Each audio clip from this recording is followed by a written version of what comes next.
আমি বাপি সোরেন। হ্যাঁ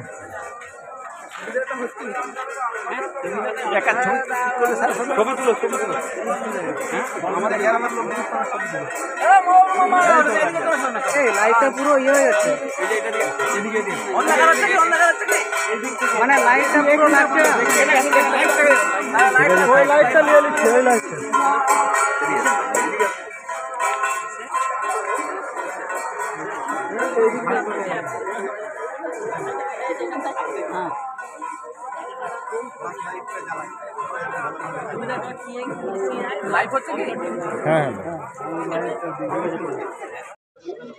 ঝাড়গ্রাম প্রার্থী আমাদের অধ্যাপক বাপি সোরেনকে স্বাগতম।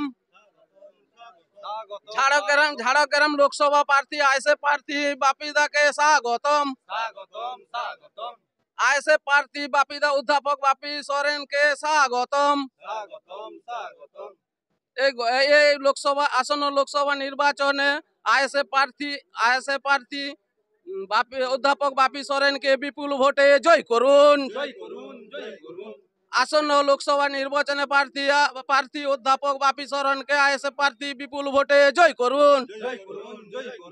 অধ্যাপক বাপি সোরেনকে স্বাগতম স্বাগতম স্বাগতম। ঠিক আছে।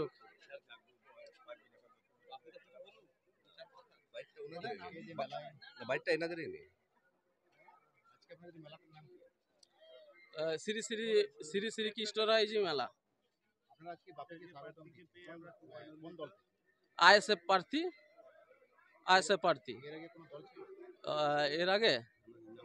এর আগে আমরা পিডিসি নাঙ্গল করেছি নির্দল চিহ্নে পঞ্চায়েত। আমি পঞ্চায়েত মেম্বার হায়দার আলী খান। এখানে আমাদের পঞ্চায়েত মেম্বার অরুণকা ছিল। অরুণকার মেলা দেখতে পালিয়ে গেছে।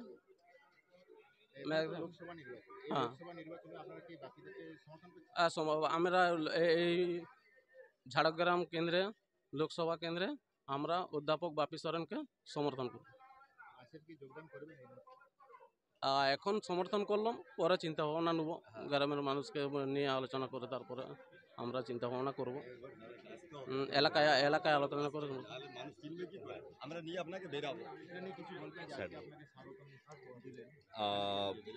সবাইকে অবশ্যই আমি ধন্যবাদ জানাবো। আমি প্রথম দিন যখন এই জঙ্গলমহলের এই মেদিনীপুরে যখন পা রাখি, তখন থেকে আমার প্রথমে মনে হয়েছিল এত দূর জায়গা যে কিভাবে থাকবো যখন আমি কলেজে যোগদান করি।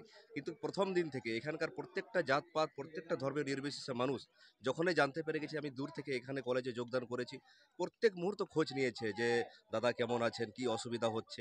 তেমনি যেখানে যাচ্ছি মনেই হচ্ছে না যে আমি এত দূরে আছি, মনে হচ্ছে বাড়ির পাশেই, হয়তো দাদারা ভাইরা আমার বয়োজ্যেষ্ঠরা আছেন। তো এদিক দিয়ে মনে হচ্ছে একদম আপনজন। খুব ভালো লাগছে আজকে, খুবই ভালো লাগছে। এখানে একটা মেলা মানে মিলন মেলা, জাতপাত ধর্ম নির্বিশেষে প্রত্যেকটা মানুষের ভালো মন্দ দিক একটা আমরা প্রত্যেকটা আমরা কৃষক শ্রেণীর মানুষ, সারা বছর কাজ করি, একটুখানি যে আমাদের আনন্দ, এদিক দিয়ে এসে আমারও খুব ভালো লাগছে। এখানে মেলায় তো অনেক লোক এসেছে, এখানে যেটা শুনলাম যে আপনাদের পঞ্চায়েত প্রধান আছেন, আপনারা আপনাকে সমর্থন করছেন সামনের লোকসভা নির্বাচন, এলাকার লোকের জন্য কি বলবেন? আমি এলাকার লোকের জন্য এটাই বলবো, আমরা অলরেডি আমাদের দেশের যে বিভিন্ন রকম সমস্যা আছে, আমাদের যে সাম্প্রদায়িকতা এবং এখানে যে প্রচণ্ড দুর্নীতিটা বেড়ে গেছে, আমরা সবাই জানি, এগুলো নতুন করে কিছু বলার নেই। এগুলো নিয়ে আমরা অবশ্যই কথা বলবো এবং আমি এখানকার এলাকার মানুষকে অনুরোধ করবো যে এখানকার যে সমস্যাগুলো আছে আপনারা আমাদেরকে তুলে ধরুন। শুধু সমস্যা তুলে ধরলেই হবে না, যে সমস্যাটার সমাধান কি হতে পারে। আমরা শুধু সমস্যার কথা বলে যাই যুগে যুগে, আমাদেরকে দুটো কথা বলতে হবে, সমস্যা কি এবং সমস্যার সমাধানটা কি হতে পারে। তাহলে আমরা আগামী দিনে জঙ্গলমহলটাকে শুধু এই জঙ্গলমহল হিসাবে নয়, একটা উন্নত জায়গা হিসাবে যেন দেখতে পারি।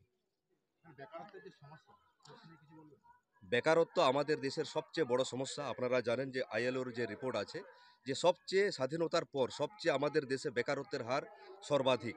এটা কোনো জাতপাত, কোনো ধর্মীয় নয়, এটা প্রত্যেকটা মানুষের বেকারত্বের সমস্যা, চাকরি ক্ষেত্রে বা বিভিন্ন রকম।